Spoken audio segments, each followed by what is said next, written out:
రాజకీయ పార్టీలతో ఎన్నికల సంఘం మధ్యాహ్నం 3 గంటలకు ఢిల్లీలోని నిర్వాచన్ సదన్లో కీలక సమావేశం ఏర్పాటు చేసింది. పలు రాజకీయ పార్టీలతో కీలక అంశాలపై చర్చించనుంది. ఎన్నికల సంరక్షణలు, పలు పార్టీల నుంచి అసభ్యతలపై ఈసీ చర్చించనున్నట్లు తెలుస్తోంది. ఈ సమావేశానికి రావాలని ఇప్పటికే అన్ని పార్టీలకు ఈసీ లేఖలు రాసింది.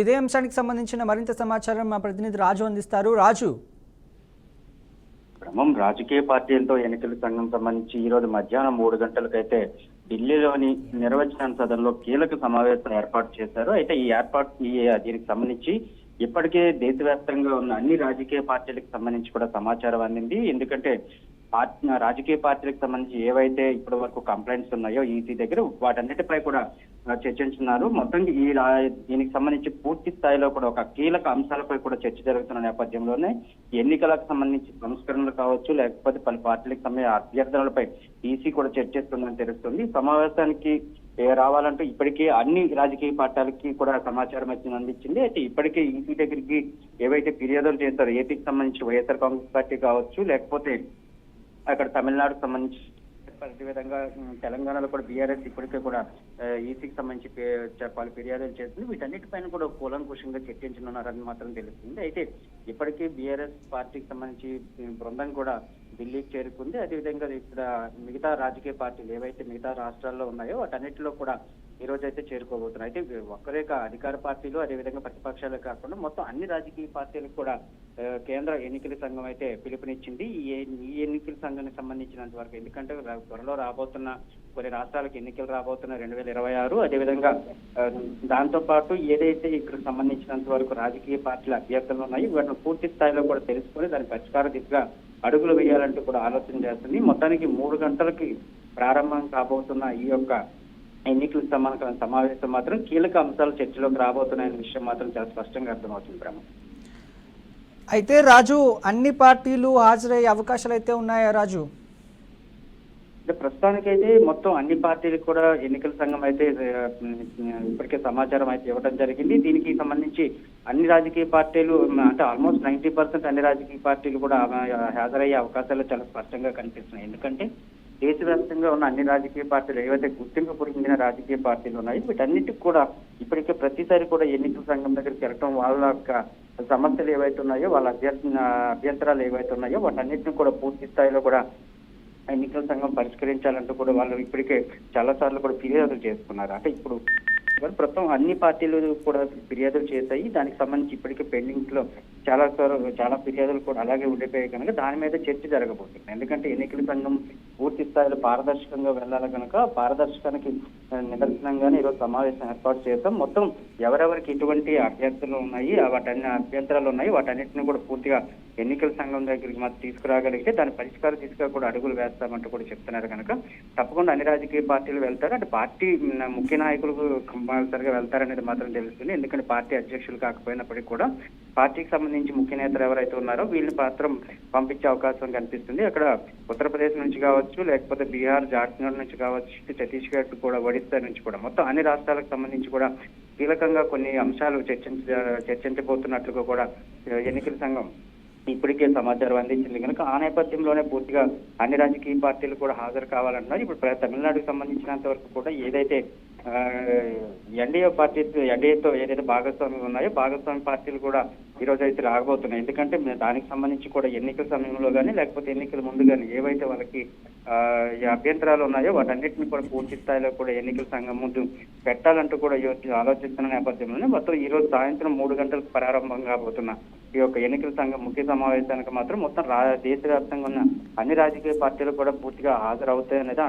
ఎన్నికల సంఘం కూడా అనుకుంటుంది. దీనికి తగ్గట్టుగానే అక్కడ ఏర్పాట్లు కూడా చేసిన పరిస్థితి కనిపిస్తుంది. ఎందుకంటే కేంద్ర ఎన్నికల సంఘాన్ని కలిసేటప్పుడు దాని అపాయింట్మెంట్లు తీసుకోవటం కానీ లేకపోతే అవన్నీ ఇప్పుడు చాలా వరకు కూడా పెద్ద అట్టహావేశంగా ఉంటుంది. అది కాకుండా ఏకంగా ఎన్నికల కేంద్ర ఎన్నికల సంఘమే ఏదైతే రాజకీయ పార్టీల దగ్గరికి వచ్చి మీ యొక్క అభ్యంతరాలు ఏవైతే ఉన్నాయి, సంస్కరణలు ఏవైతే ఏ విధంగా జరగాలనుకున్నారో అసలు మీ ఆలోచనలు ఏంటి అనే దాన్ని మొత్తం అన్ని అడిగి తెలుసుకోబోతున్నారు కనుక తప్పకుండా అన్ని రాజకీయ పార్టీలు కూడా హాజరయ్యే అవకాశమే చాలా ఎక్కువగా కనిపిస్తుంది బ్రహ్మ. రైట్, థ్యాంక్ యూ రాజు.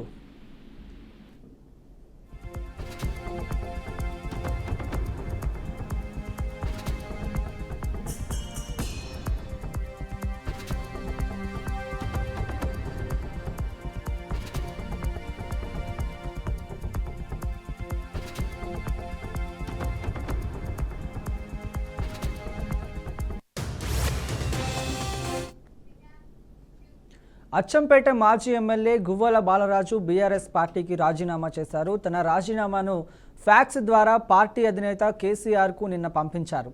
తాజాగా రాజీనామా అంశంపై బాలరాజు ఈరోజు స్పందిస్తూ కీలక విశేషాలను వెల్లడించారు. కాళేశ్వరం ప్రాజెక్టుపై నివేదిక వచ్చిన తర్వాత తాను రాజీనామా చేశానని కొందరు అనుకుంటున్నారని, వాస్తవానికి తాను ఈ నెల 2వ తేదీనే రాజీనామా చేశానని బాలరాజు తెలిపారు. కాళేశ్వరం నివేదిక వచ్చిన తర్వాత తాను రాజీనామా చేశానని కొందరు కామెంట్ చేయడం సరికాదని అన్నారు. రాజీనామా లేఖలో తాను ఎలాంటి అసంతృప్త వ్యాఖ్యం చేయలేదని తెలిపారు. మారిన రాజకీయ పరిస్థితుల నేపథ్యంలోనే జాతీయ రాజకీయాలపై వైపు వెళ్లాలని తాను నిర్ణయించుకున్నట్లు తెలిపారు. ఎమ్మెల్యేల కొనుగోలు కేసులో తాను సూత్రధారిగా కాదని కేవలం పాత్రధారినేనని సంచలన వ్యాఖ్యలు చేశారు. అక్కడ ఏం జరుగుతుందో చూడమని కేసీఆర్ చెబితేనే తాను అక్కడికి వెళ్లాలని వెల్లడించారు. బీజేపీలో బీఆర్ఎస్ విలీనం అంశంపై తాను ఎక్కడా మాట్లాడలేదని తెలిపారు. ఏ పార్టీలో చేరాలనేది తాను ఇంకా నిర్ణయించుకోలేదని, తన అనుచరులు అభిమానులు ఆకాంక్షల మేరకు త్వరలోనే నిర్ణయం తీసుకుంటానని తెలిపారు.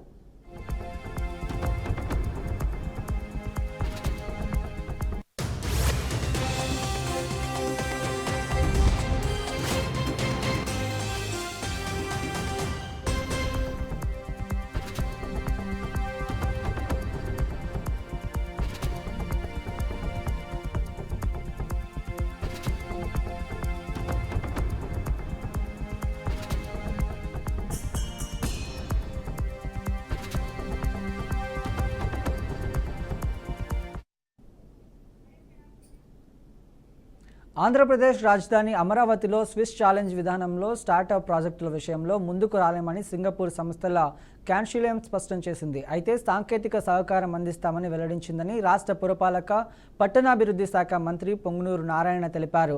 అంతేకాకుండా ఇతర ప్రాజెక్టుల్లో పాలు పంచుకోవడానికి హామీ ఇచ్చిందని చెప్పారు. సింగపూర్లో వ్యర్థాల నిర్వహణకు అమలు చేస్తున్న విధానాలను పరిశీలించామని మంత్రి తెలిపారు.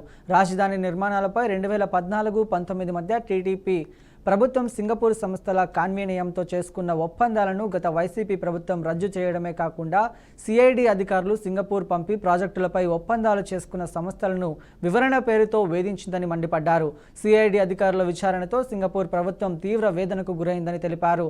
సింగపూర్ ప్రభుత్వం రాష్ట్ర ప్రభుత్వం మధ్య స్నేహపూర్వక బంధం దెబ్బతినకూడదన్న ఉద్దేశంతో సీఎం చంద్రబాబు ఆ దేశ పర్యటనకు వెళ్లి అధ్యక్షుడిని, సీనియర్ మంత్రులను కలిసి చర్చించారని తెలిపారు. చంద్రబాబుపై గౌరవంతో వారు ఎంతో సానుకూలంగా స్పందించారని తెలిపారు. రాష్ట్రానికి కావాల్సిన మద్దతు అందిస్తామని అక్కడ ప్రభుత్వం ప్రకటించిందని మంత్రి నారాయణ వివరించారు.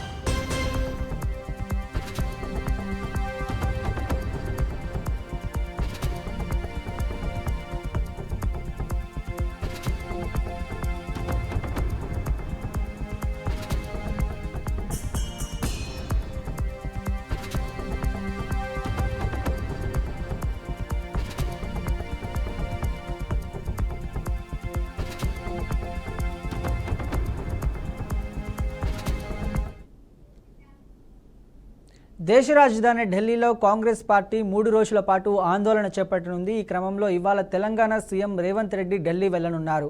ముఖ్యమంత్రితో పాటు పలువురు మంత్రులు ఢిల్లీ వెళ్లనున్నారు. ఇప్పటికే తెలంగాణ వ్యవహారాల in charge Meenakshi Natarajan, TPCC chief Mahesh Kumar Goud, ఎమ్మెల్యేలు, ఎమ్మెల్సీలు ఢిల్లీ వెళ్లారు. స్థానిక సంస్థల్లో బీసీలకు 42% రిజర్వేషన్లు అమలు కేంద్రంపై ఒత్తిడి తీసుకువచ్చేందుకు జంతర్ మంతర్ వద్ద ధర్నా చేయనున్నారు. ఇవాటి నుంచి 3 రోజుల పాటు ఆందోళన చేపట్టనున్నారు. ధర్నాలో తెలంగాణ నేతలతో పాటు జాతీయ కాంగ్రెస్ నేతలు కూడా జంతర్ మంతర్ వద్ద ధర్నాలో పాల్గొనున్నారు.